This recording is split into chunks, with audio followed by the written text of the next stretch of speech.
छात्रों, आज मैं आपके समक्ष संधि प्रकरण प्रस्तुत करने जा रही हूँ। संधि प्रकरण व्याकरण का एक प्रमुख प्रकरण है, जो कि हर कक्षा में इसका कोई ना कोई चैप्टर अवश्य होता है। ये सभी कक्षा 6 से 12 तक के छात्रों के लिए उपयोगी है। इसमें मैं हर संधि का क्रमबद्ध वर्णन करते हुए अलग अलग पार्ट में इसको दिखाऊंगी। आज हम सबसे पहले संधि की परिभाषा जानते हैं। दो वर्णों के निकटवर्ती वर्णों के परस्पर मेल को संधि कहते हैं। इस संधि या जोड़ के कारण उनमें जो विकार अथवा परिवर्तन होता है वही संधि कहलाता है। यह संधि 3 प्रकार की होती है: स्वर संधि, व्यंजन संधि एवं विसर्ग संधि। आज हम अध्ययन करने जा रहे हैं स्वर संधि का। स्वर संधि दो स्वरों के मेल से उत्पन्न होने वाले विकार को स्वर संधि कहते हैं। संस्कृत में इसे अच संधि भी कहते हैं, क्योंकि संस्कृत में मैंने आपको पिछले वीडियोस में बताया था, अच का अर्थ है आ से लेकर ए तक, ओ तक सारे स्वर आते हैं और अच प्रत्याहार तक आने वाले सभी स्वरों के जोड़ को स्वर संधि के अंतर्गत रखा जाता है। स्वर संधि के मुख्यतः 7 प्रकार होते हैं: दीर्घ संधि, गुण संधि, यण संधि, वृद्धि संधि, अयादि संधि, पूर्व रूप संधि एवं पर रूप संधि। आज हम दीर्घ संधि का अध्ययन करने जा रहे हैं, जो कि स्वर संधि का प्रथम प्रकार है दीर्घ संधि। इस दीर्घ संधि का सूत्र है अकः सवर्णे दीर्घा, अर्थात अप प्रत्याहार के अंतर्गत आने वाले आ, ई, उ एवं री स्वरों के पश्चात यदि उनके ही समान कोई स्वर आ जाता है तो उन स्वरों को दीर्घ प्राप्त हो जाता है। यही दीर्घ संधि है। अब हम इतना नोट कर लेंगे अपनी अपनी पुस्तिकाओं में। इसके पश्चात में आगे दीर्घ संधि के कैसे होती है, उसके क्या उदाहरण हैं, समझाने जा रही हूँ।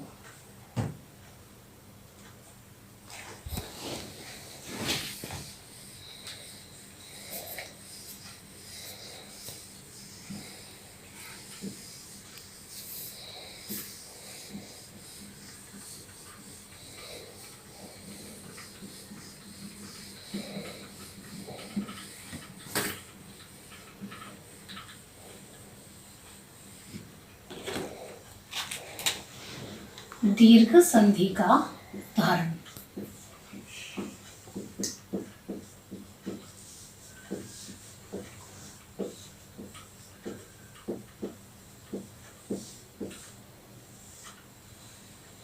सर्वप्रथम आ शब्द का उदाहरण हम देखेंगे। आ को कैसे दीर्घ होता है। जैसे हम एक स्वर ऐसा लेंगे जिसमें अंत में आ स्वर निकल रहा हो, जैसे राम। इस राम के अंतिम वर्ण में म में लघु आ की ध्वनि निकलती है, म। अब इसके बाद यदि कोई इसमें दूसरा वर्ण जोड़ा जाता है जिसका प्रथम स्वर आ से ही शुरू होगा, तो उनके बीच में परस्पर दीर्घ संधि हो जाएगी। जैसे राम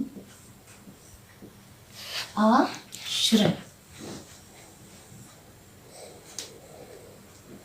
अब हम देखेंगे दूसरा वर्ण जो कि आश्रय है, इसमें दीर्घ स्वर आ की ध्वनि है, जबकि मां में ह्रस्व आ की ध्वनि है।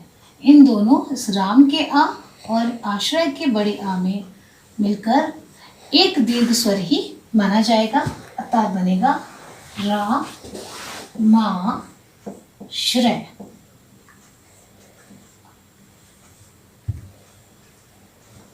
दूसरा उदाहरण हम इससे संबंधित देंगे: विद्या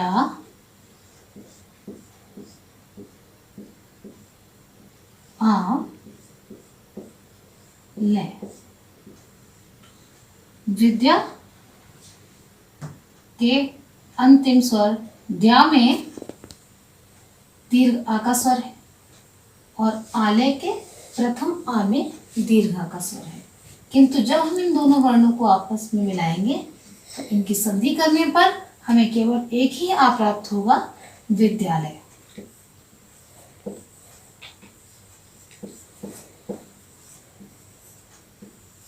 कहने का तात्पर्य यह है कि चाहे दीर्घ आ हो या लघु आ हो, दोनों को मिलाकर केवल दीर्घ आ ही होना है। इसी प्रकार से हम दूसरा उदाहरण लेंगे ई स्वर का।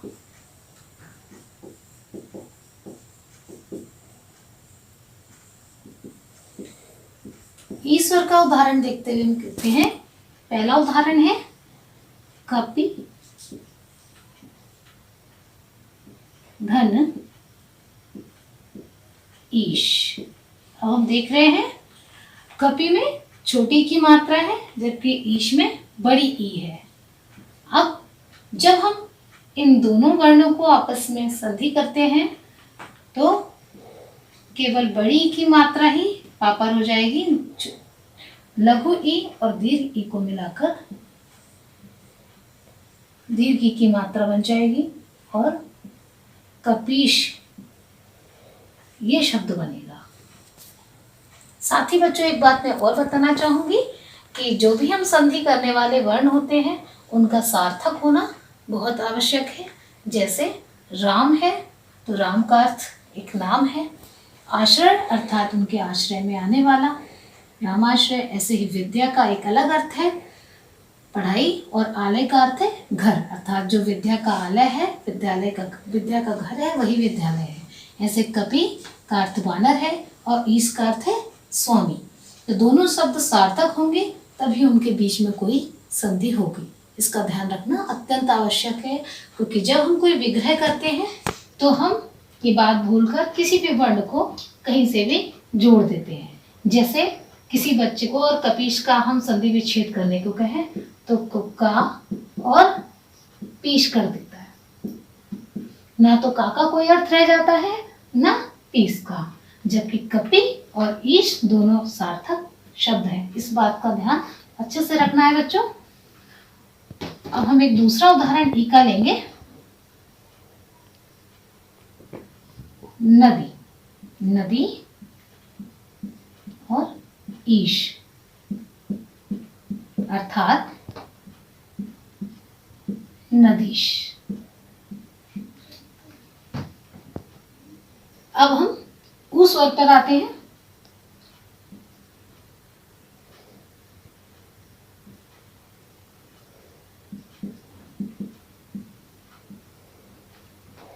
इसका उदाहरण है वधु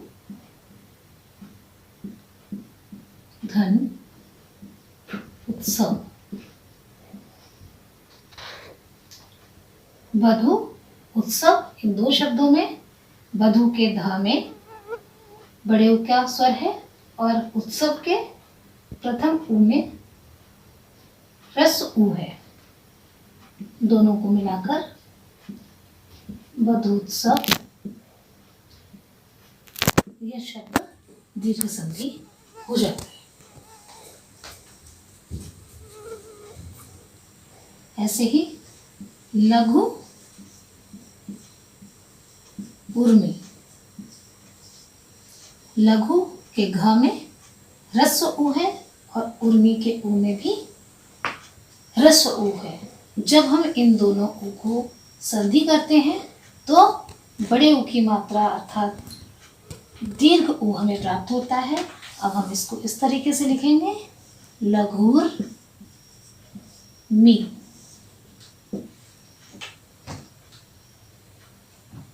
इसके अतिरिक्त एक स्वर अभी और बाकी रह जाता है। वैसे तो परिभाषा के अनुसार री और री भी स्वर माने जाते हैं, क्योंकि री का कोई उदाहरण हमारे लौकिक संस्कृत में नहीं है। अतः केवल हम री के उदाहरण के बारे में पढ़ेंगे।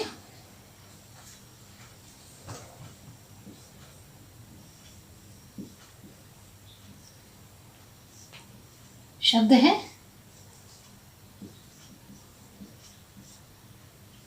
पितृ और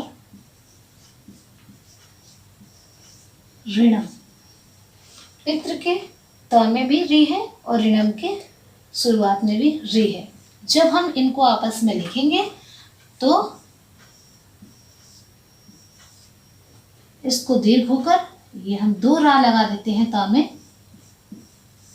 तो इस तरीके से पितृणम ये शब्द हमें प्राप्त होता है दीर्घ संधि के। ऐसे ही एक और उदाहरण दे सकते हैं, मातृ ऋणम, अर्थात मातृ ऋणम। इस प्रकार दीर्घ संधि का पूरा ये एक अध्याय समाप्त होता है। इसी तरीके से अन्य कई उदाहरणों के द्वारा हम दीर्घ संधि को समझ सकते हैं, उसको संधि करना एवं संधि विच्छेद करना। अब मैं आपको अगले अध्याय में, अगले वीडियो में गुण संधि के विषय में बताऊंगी।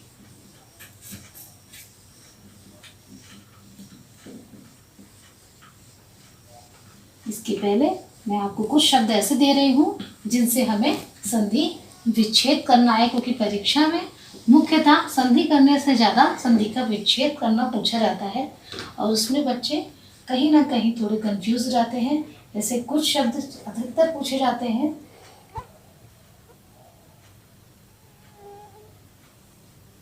शब्द है देवालय।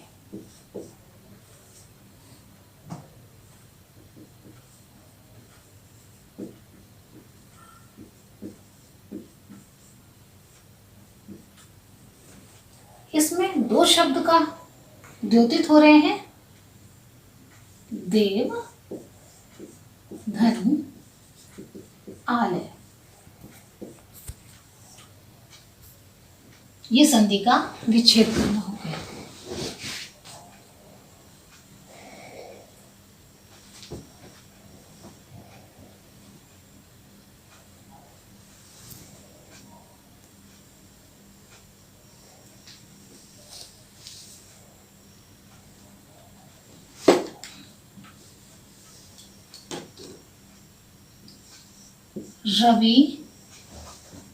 रविंद्र शब्द है, रविंद्र।